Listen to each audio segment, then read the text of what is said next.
video we'll review the Stanley Folding Pocket Knife, and I'll first show how to assemble it before demonstrating its practical use.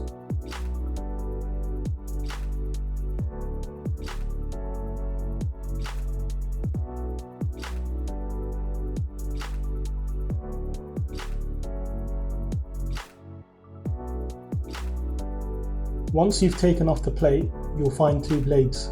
Keep one inside just in case the other gets blunt in the future.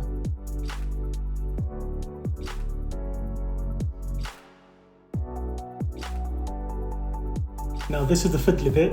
What you need to do here is align the hole found on the blade with the rotating mechanism so that it can fold conveniently.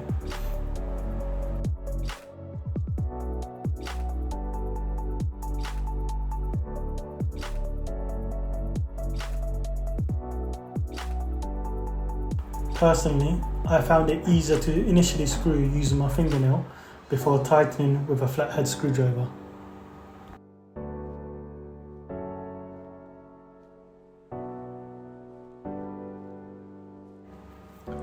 I then tightened the other screw to fully secure the plate cover to the blade, but as shown here, this makes the blade too stiff to fold.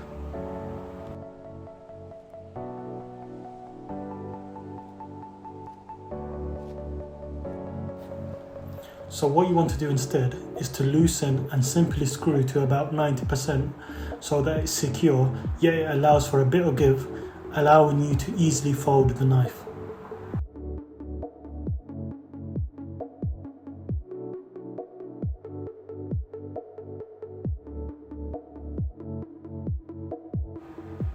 Now that the knife is fully operational, here's an example of why it's a decent DIY tool.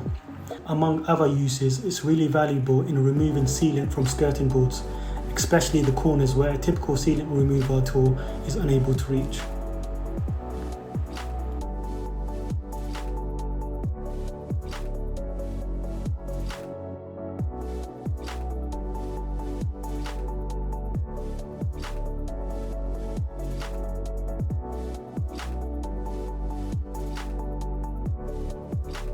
I'll leave a link in the video description if anyone's interested, and if you found this video helpful, be sure to like and subscribe for more content that saves you money and also improves your home. Thanks for watching.